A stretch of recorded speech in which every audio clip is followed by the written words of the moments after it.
Buying into these ideas would keep people poor. That is not kind, it's cruel. It's economically illiterate, it's false.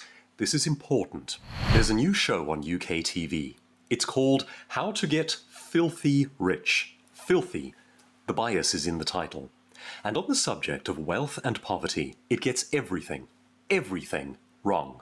It proposes the sort of ideas that led to economic collapse and mass starvation in places like Venezuela and Zimbabwe and North Korea, as though they had never been tried before. I'm the author of 2 best-selling books on this subject, Poverty Proof and Is Your Thinking Keeping You Poor? I grew up poor. My family struggled, and I don't want others to. This means something to me. I've spent decades dissecting the ideas that hold families locked into intergenerational cycles of poverty, versus the principles that cause real people to prosper and to bequeath hope to their children. Let's look at the flaws in thinking in this show and how they could damage your life, your family, your community, your country. I'm not selling anything. I don't want anything from you. I want you to know what works and what doesn't. Firstly, the premise. The whole premise of the show is that inequality is rising, and that's bad. This requires qualification. What kind of inequality is bad? Well, if you are treated unfairly by the law, for example, if the police arrest one demographic but treat another with kid gloves because of woke two-tier policies, or if you are not considered for opportunity on the basis of your demographic, that is genuine inequality. Inequality before the law. It is morally wrong whichever way it's applied. Western law rests on Christian principles drawn from a Bible that repeatedly says you will have one law across the land, applied equally to everyone. That works. It's sound, and it made British common law and justice the envy of the world. It is one of the pillars of the prosperity of Great Britain. So long as you are not living in a totalitarian tyranny, inequality of wealth is a wonderful sign. It's a wonderful sign because it means that more people are becoming wealthy faster. The more the range, the greater the indication of how much is possible for a people. Take the United States of America, where Elon Musk just became a trillionaire, and we will soon have more of them. The question is not how much difference is there between people. That's purely emotional theatre. That's a tableau. That's political. The question is, are poor people escaping poverty around the world as time goes by? I'll show you the answer. But big disparities in the graph? Hooray! That's a healthy, vibrant economy with awesome potential. The notion that economic inequality, wealth inequality, is bad rests atop 2 fundamental errors. This man should know that. One is called the finite pie fallacy. The other I call the invisible strands delusion. First, finite pie. The finite pie fallacy asserts that there is only so much limited wealth to go around. If this one has more, then that one gets less. It's finite. And so it is wrong to take more than your fair share. That belief is false. It is dangerously false. I'll prove it to you quickly. In 1920, there were just under 2 billion people. In 2020, just under 8 billion people. We added 6 billion. In 1920, nearly 80% of the world lived in poverty, most people. 100 years later, we've added 6 billion people, and the percentage living in poverty has gone down to under 10%. Way more people, way less poverty. If the pie were finite, if there were only so much wealth in the world, that would be impossible. More people, less pie. More for this one, less for that one. Inequality, bad. But that's not how it works. The pie grows. Work and free trade enlarge the pie. The pie is growing faster than the number of people on Earth, and it is rapidly eradicating global poverty. That is the most under-celebrated economic miracle of this and the past century. Along comes a show like this and fights against it. You know that phrase, the rich are getting richer and the poor are getting poorer? It's false. It's a lie. It's the polar opposite of what is actually measurably happening. Why doesn't that show say so? Don't they know? Or is there something else that they're trying to achieve, other than helping people out of poverty? They depict extensive footage of real families struggling with poverty, and it's heartbreaking. But then insinuate the cause, which is our second fallacy, the invisible strands delusion. This era asserts that invisible fibrous strands, like strings that you can't see, invisible strands of cause and effect exist between people's finances. His wealth is growing, and that's somehow tied to my wealth. No. If you work, the work you do generates, let's say, £10 or $10. That's your money, your private property, it's over here. If the work a business owner does generates £1 million, or £1 billion, or £1 trillion, that's his wealth, his private property, his pie, it's over here. The effect that it has upon your £10 is nothing. There is no link. To say, I am poor because there are billionaires, is akin to saying, my Fiat goes slowly because his Ferrari goes fast. Karl Marx tried to make that argument. He was wrong. Thomas Piketty tried to rework it by essentially giving Marx a respectable veneer for the 21st century. Both have been falsified and debunked 6 ways from Sunday. We know that what they preached is not true. Capital is not aggregating to smaller and smaller numbers of the elite. OMG, we're all gonna die. If you believe it is, just search debunking Thomas Piketty's biggest errors from Capital in the 21st century. It makes for entertaining reading. Heck, I did it 10 years ago. 10 years. Here's a link to me doing it. This man's going up in wealth does not cause you to go down or stand still or anything else. What it does do is to create a very scary looking graph with big numbers. And boy, did that show enjoy throwing scary numbers around. Be afraid, little peasant. These numbers are massive beyond your comprehension. So much fear. There is no relationship between the big line on a graph showing a high earner and a small line showing a lower earner. They're just a snapshot picture of what is the case in the world. The graph actually shows something interesting. How much more earning potential remains available to the one who generated a smaller line? Look how much further you can now go at this point in the history of our species. Isn't that wonderful? Next, you'll hear this mantra stuck on repeat. The rich don't pay their fair share. It's not just false, it beggars belief, and I'll prove that to you. Actually, of greater importance, though, it vilifies success. It takes the very solution to poverty and casts it as sinister. It teaches on a national platform and with such tugging at the emotional heartstrings that the correct moral stance is to despise those who prosper. Hate the rich. They're the problem. Oh, and now, dear easily manipulated peasant, just look at these moving visuals of people who are struggling. Don't you feel the outrage? But the rich didn't cause that. Nor are the rich some distant amorphous blob, the rich. They are storekeepers, business owners, entrepreneurs, inventors, doctors, engineers, creators of engineering firms that then build bridges and roads and malls and hospitals, artists, pop stars, rappers, social media personalities, sports stars, mothers, fathers. They are people. The invitation is to hate people. That's not healthy. And to hate them specifically on the grounds of their success.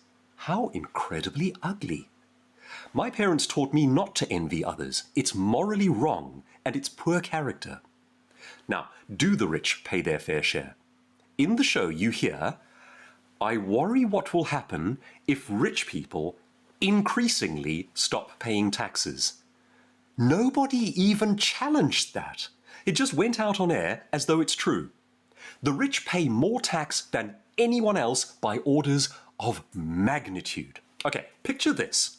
100 British people gathered in a room. Let's assume they're having tea and crumpets. I'm going to walk in and escort one person, out of that room. He's the richest one. All by himself, that man was paying 30% of the total income tax paid by the 100 people in that room, by himself. The other 99 together were paying the remaining 70%. And that's before we even ask, how many people did that one employ, thereby creating new wealth, new pie, for them? Oh, and his business and companies, they pay tax as well, separately. Why didn't he mention that? Doesn't he know? But that one man is the villain of the piece, right? You are invited to resent him. He's not paying his fair share, and that is why you're poor. It's just false. Now, if what they mean is rich people are paying less taxes because they're leaving, that's different. Could it be they're leaving because they are vilified this way on national television shows? Could it be that they live under a regime that believes in finite pies and confiscation and redistribution of wealth and envy and a desire to level things like he does? What we believe as a nation either attracts or repels the hardworking and the successful, and the results are either an increase in freedom and prosperity or an increase in poverty and Marxist government control. Why would a TV show want that? Now, here's a subtler problem with that pay your fair share line. The unstated underlying assumption: tax is morally good. Now, it is the law. We must abide by the law. However, the first conclusion that any savvy economic historian ever comes to is this: the greatest destroyer of wealth is governments. By far. All through history, nothing makes people poorer faster than governments. And no small part of that is the trail of destruction wrought by punitive and increasing taxation. Britain needs to fall out of love with the notion that tax is a wonderful thing. Try this. Say it out loud and test it for yourself. I believe it's morally good that my work and earnings should be given to politicians. They are honest and trustworthy and deserve ever more of my money. They show touching visuals of struggling families, earnestly and rightly explaining that the cost of living around them is skyrocketing. Folks, they're absolutely right, it is. But at no point does he explain that the rising cost of living is government-induced. Net zero energy policies making everything, orders of magnitude more expensive than it needs to be. Nor does he ever even mention that the government welcoming in huge numbers of refugees and handing British tax money to them for free to be consumed may factor into this equation. Nor does he mention that if you bring in large numbers of people, the cost of housing will skyrocket, because housing will become scarcer, and that's what's happening. No mention, nothing. He just doesn't know anything about that. It's incredible. He just waves a magic wand called inequality, an emotional magic wand. Inequality, rich people are the problem. The people he interviews, their own testimonies point directly to tax and compulsory insurance and regulatory expenses and license fees and, all imposed by government mandate. They say so in their interviews. They tell him. And he nods sagely and concludes, see, because inequality, rich people. The lie is right there.